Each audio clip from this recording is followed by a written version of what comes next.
ایک مرتبہ کتے اور بکری کے ملاپ سے ایک جانور پیدا ہوا جس کے بارے میں کسی کو پتہ نہیں چل رہا تھا کہ یہ جانور حلال ہے یا حرام۔ اس جانور کی خبر جب منافقین اور خوارج کو ہوئی تو وہ سیدھا یہ مسئلہ لے کر حضرت علی کے پاس پہنچے کہ آج تو اس سوال پر علی کو ہر صورت لاجواب کریں گے، جو ہر مقام پر یہ اعلان کرتے ہیں کہ میں نے نبی کریم صلی اللہ علیہ وآلہ وسلم سے وہ علم حاصل کیا جو کوئی اور نہیں کر پایا، اور مجھ سے جو چاہو پوچھو۔ حضرت علی کی خدمت میں پہنچ کر ان منافقین نے امام علی کو تمام تر قصہ سنایا اور پوچھا کہ اے امیر المومنین، کیا اس جانور کے حلال یا حرام ہونے کا فیصلہ آپ کر سکتے ہیں؟ تو حضرت علی نے فرمایا کہ تم اس جانور کے آگے گوشت اور چارہ رکھو، اگر وہ چارہ کھائے تو حلال ہے، اگر گوشت کھائے تو سمجھو حرام ہے۔ انہوں نے جواب دیا کہ ہم نے یہ کام کر کے دیکھ لیا ہے، وہ کبھی گوشت کو منہ مارتا ہے اور کبھی چارہ کھانے لگتا ہے۔ چونکہ حضرت علی کی عادت شریفہ تھی کہ وہ کبھی کسی سوال کے جواب کو دہرایا نہیں کرتے تھے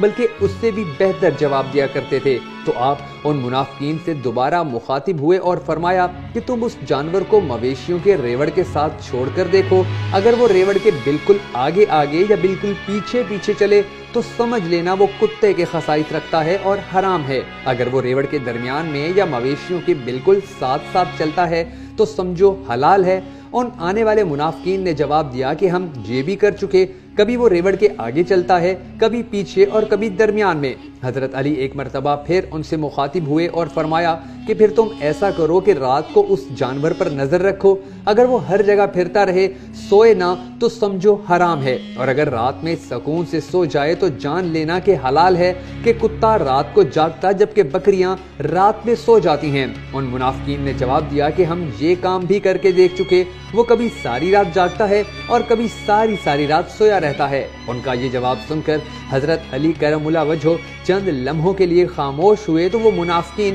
ایک دوسرے کو کن اکھیوں سے دیکھ کر مسکرانے لگے کہ اب علی پھنس گئے، کہ اتنے میں حضرت علی نے سر اٹھایا اور ان کی جانب دیکھ کر جلال بھرے لہجے میں فرمایا کہ اے بدبختو، قسم ہے اس خدائے واحد کی کہ جس کے قبضہ قدرت میں مجھ علی کی جان ہے، اگر تم قیامت تک اسی طرح کے سوال کرتے رہو تو میں ہر سوال کا جواب تمہیں الگ الگ دوں گا۔ جاؤ اور جا کر اس جانور کو کاٹو، اگر اس کے جسم میں سے چربی نکلے تو سمجھ جانا کہ وہ حلال ہے، اور اگر چربی نہ نکلے تو وہ حرام ہے، کیونکہ بکرے اور بکری کے جسم سے چربی نکلتی ہے، جبکہ حرام جانوروں میں سے بہت کم ایسے جانور ہیں کہ جن میں چربی کے بارے میں کہا جاتا ہو، اور کتے میں تو بالکل بھی نہیں ہوتی۔ حضرت علی کرم اللہ وجہہ الکریم کا یہ جواب ایسا تھا کہ جس نے ان منافقین کو لاجواب کر کے رکھ دیا، اور وہ اپنا سا منہ لے کر آہستہ آہستہ اس مقام سے کھسکنا شروع ہو گئے۔ یہ حضرت علی کی شان ہے کہ ان کے پاس جب